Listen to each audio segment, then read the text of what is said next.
छेनी कट बनाने के लिए सबसे पहले आपने क्या करना है, 16 ग्राम चांदी बरादे के साथ 16 ग्राम संखिया सफ़ेद खरल करके इन 2 कच्ची कुठालियों के अंदर आपने आग देनी है।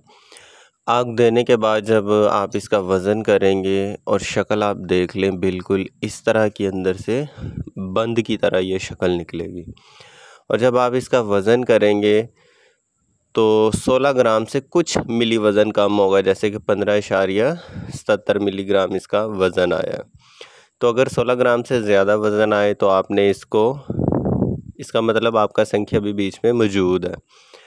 अच्छा, दूसरे नंबर पे आपने क्या करना है, 40 ग्राम पारा लेना है और कार्बाइड मसाला लेना है आपने 30 ग्राम।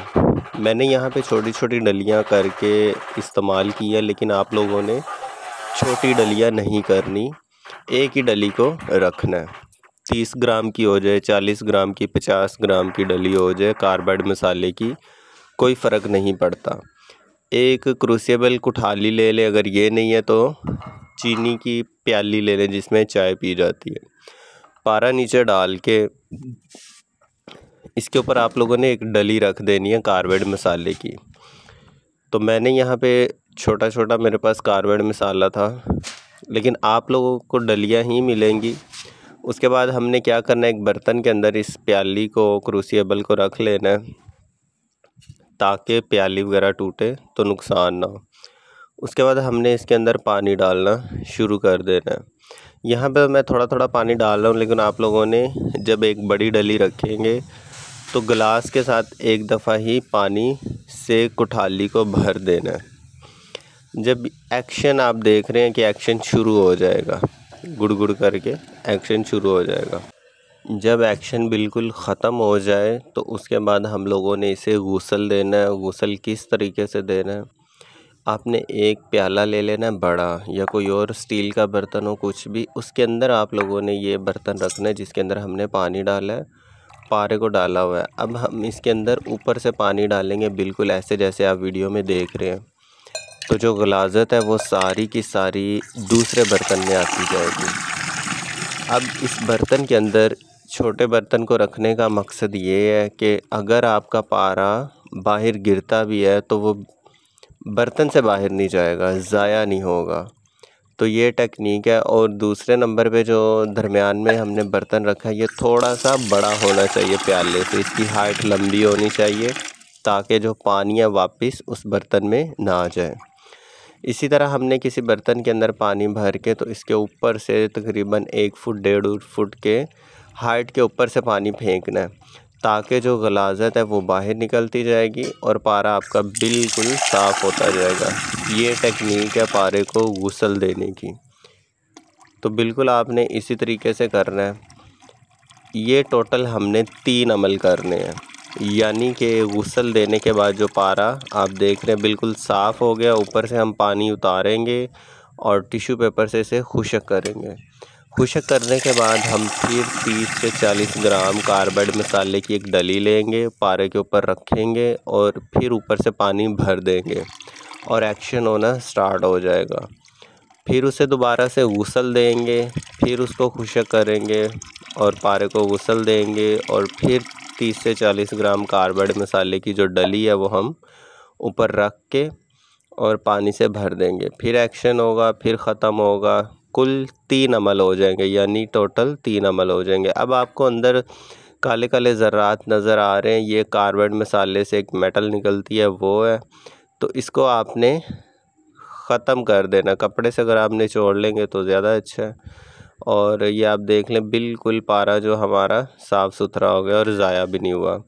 तो जब भी आपने पानी फेंकना है वो बर्तन के अंदर फेंकना है। अब ये सारा मटेरियल जो है गलाज़त, ये कार्बाइड मसाले की है।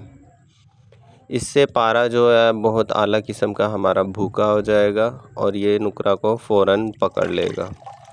ऊपर वाला अब जो पानी है वो हम उतार देंगे और पारे को हम लोगों ने साफ़ करना है। यहाँ पे आपने एहतियात बरतनी है। थोड़ा सा जब पानी रह जाएगा तो इस पानी को हमने टिश्यू पेपर के साथ साफ़ करना है। एक टिश्यू पेपर लेके सेम इसी तरीके से जैसे मैं साफ़ कर रहा हूँ, आप पारे को साफ़ कर लेंगे, पारा ज़ाया नहीं होगा। क्योंकि बहुत सारे लोग यहीं पे आके गलती करते हैं और पारे को ज़ाया कर लेते हैं सफाई के दौरान। अब पारा इतना खुशक हो जाए तो इसके ऊपर दोबारा कार्बाइड मसाले की डली रख के 30 से 40 ग्राम की ऊपर पानी से भर देना और टोटल इसी तरह 3 गुसल देने हैं। चौथे नंबर पे जो सबसे इम्पोर्टेंट बात है कि जब आपने चांदी के साथ इसे खरल करना है उस टाइम पारा आपका बिल्कुल खुशक होना चाहिए, वरना जो टेस्ट ट्यूब है वो टूट जाएगी। इसका वज़न कर लेते हैं। अब आप देखें कि पारा हल्का सा गाढ़ा है और पूरा 40 ग्राम है, यानी कि जो इसको हमने भूका किया है ये ज़रा भी ज़ाया नहीं हुआ। तो ये हाथ के ऊपर सफाई के ऊपर डिपेंड करता है। अब ये 40 ग्राम पारा हमने खरल के अंदर डाल देना है और 12 ग्राम जो चांदी है, 16 ग्राम हमने भूकी की थी, उसमें से 12 ग्राम चांदी पारे के साथ हमने खरल करनी है। यहाँ पे थोड़ा स्पीड चाहिए, क्योंकि जैसे ही ये मक्खन टाइप बनेगा तो इसको हमने फ़ौरन टेस्ट ट्यूब के अंदर डाल देना है, वरना ये खरल के अंदर ही रिएक्शन करके पत्थर बन जाएगा। तो यहाँ पे सिर्फ सेकंड्स की गेम है और यहाँ पे टेस्ट ट्यूब आपके पास पहले से तैयार हो। 16 ग्राम में से 12 ग्राम चांदी हमने इसमें डाल दी और 4 ग्राम चांदी हमने अलहदा से बारीक करके उसको कागज़ के ऊपर रख लेना है, क्योंकि वो हमने इसके ऊपर डालनी है। अब ये जैसे ही इस कंडीशन में आया, ये मक्खन सा बन गया, तो इसको फ़ौरन हाथ से इकट्ठा करके तो टेस्ट ट्यूब के अंदर हमने भर देना है। एक हाथ से वीडियो बना रहा हूँ तो दूसरे हाथ से इसको काम कर रहा हूँ, तो टेस्ट ट्यूब को पाँव के अंदर जैसे आपने देखा है, क्योंकि आप लोगों ने तो वीडियो नहीं बनानी तो आपके दोनों हाथ फारिग होंगे, तो इसको फटाफट आपने टेस्ट ट्यूब के अंदर डाल देना है। अब यहाँ पे अगर आपने थोड़ा सा 2 मिनट 3 मिनट का टाइम लगा दिया तो आपकी जो चांदी और पारा ये एक्शन करके पत्थर बन जाएंगे, उसके बाद टेस्ट ट्यूब में ये दाखिल नहीं होंगे। अब ये आप देखें कि ये हमारा मटेरियल जो है टेस्ट ट्यूब में आ गया। अब हमने क्या करना है कि पाँव के ऊपर रख के इसको हल्का हल्का ऐसे ठोकर मारनी है। हाथ के ऊपर, हाथ की हथेली के ऊपर भी रख के आप कर सकते हैं, तो जो चांदी पारा ये सारा नीचे चला जाएगा।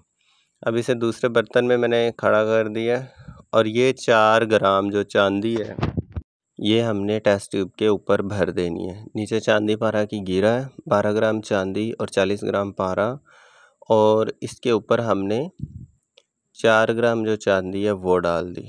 16 ग्राम चांदी थी जिसको 16 ग्राम संख्या दे के हमने भूखा कर दिया, किलो की आग दी उपलों की 2 कच्ची कुठालियों के अंदर। अच्छा, दूसरे नंबर पे जब हम इसके ऊपर 4 ग्राम चांदी डाल देंगे तो किसी चीज़ की मदद से इसको हमने प्रेस करना है। तो ये सन्नी जो होती है उसका डंडे का हिस्सा है, तो ये भी गोल है। इसी तरह आप कच्ची पेंसिल जिससे बच्चे लिखते हैं वो नई पेंसिल के साथ भी ये काम कर सकते हैं। ऊपर से इसको आपने हल्का हल्का दबा देना है अच्छी तरह से, और इसके बाद हमने इसके ऊपर मीठा सोडा भरना है और ये काम जल्दी जल्दी करना है।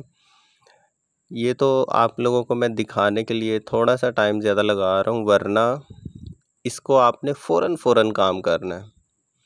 और दूसरी बात, पारे को बिल्कुल खुशक करना है। अगर इसमें नमी हुई तो आपकी जो टेस्ट ट्यूब है वो टूट जाएगी। अब आप देखें कि ये बिल्कुल एक लेयर बन चुकी है। 4 ग्राम ऊपर चांदी है, नीचे 12 ग्राम चांदी और 40 ग्राम पारा है। तो ये हमारी टेस्ट ट्यूब तैयार हो गई है। अब इसके ऊपर हमने जल्दी से मीठा सोडा भर देना है फुल ऊपर तक, और थोड़ा थोड़ा मीठा सोडा डालते जाना है और ऊपर से हल्का हल्का इसको दबाते जाना है। हल्का हल्का दबाते जाएंगे और ये बिल्कुल टेस्ट ट्यूब जो है हमारी भर जाएगी। और उसके बाद हमने अब आप यहाँ पे एक चीज़ नोट करिएगा कि नीचे जो नुकरा पारा थी वो एक्शन कर चुकी है और वो पत्थर बन गया नीचे, और मीठे सोडे से इसको हल्का हल्का दबा देना ऊपर से। इसी तरह थोड़ा थोड़ा मीठा सोडा डालते जाएंगे और टेस्ट ट्यूब को भरते जाएंगे। ये हमने टेस्ट ट्यूब भर दी। अब यहाँ पे आप देखें कि नीचे जो चांदी पारा है उसकी कलर बिल्कुल चेंज हो चुका है, क्योंकि इन दोनों ने आपस में रिएक्शन कर दिया और हल्की सी हीट भी छोड़ते हैं। और अब इसको हम ये दूध वाला जो खाली डिब्बा होता है, इसके अंदर आधी रेत भरेंगे और जहाँ तक नुकरा है ऊपर वाली वहाँ तक इसको दबा देंगे। टोटल इसको हम 32 घंटे पकाएंगे। पहले 8 घंटे हल्की आग, फिर 8 घंटे तेज़, फिर तीसरे 8 घंटे उससे तेज़ और चौथे 8 घंटे फुल तेज़ आंच पकाएंगे और ये आपकी छेनी कट बन जाए। अब ये हमारी टेस्ट ट्यूब पक चुकी है। ऊपर से आप देखें, आपको ऊपर वाली जो 4 ग्राम चांदी उसकी लेयर अलग नज़र आएगी, नीचे वाली जो कंडीशन है उसकी लेयर अलग आपको नज़र आएगी। और जब आप इसे किसी चीज़ की मदद से काटेंगे, जैसे कि मैं ये छुरी से काट रहा हूँ, तो ये बिल्कुल आपको इसी तरह कटती हुई नज़र आएगी, बिल्कुल नरम मुलायम होगी और इसके अंदर चली जाएगी और टूटेगी नहीं। मोस्टली जितनी भी गिराएँ होती हैं वो टूट जाती हैं, तो ये बिल्कुल इस तरह आपकी कट जाएगी। तो ये छेनी कट का जो मुकम्मल नुस्खा है वो मैंने आप लोगों के साथ प्रैक्टिकली शेयर कर दिया। अब आप इसे बनाएं और इससे फ़ायदा लें।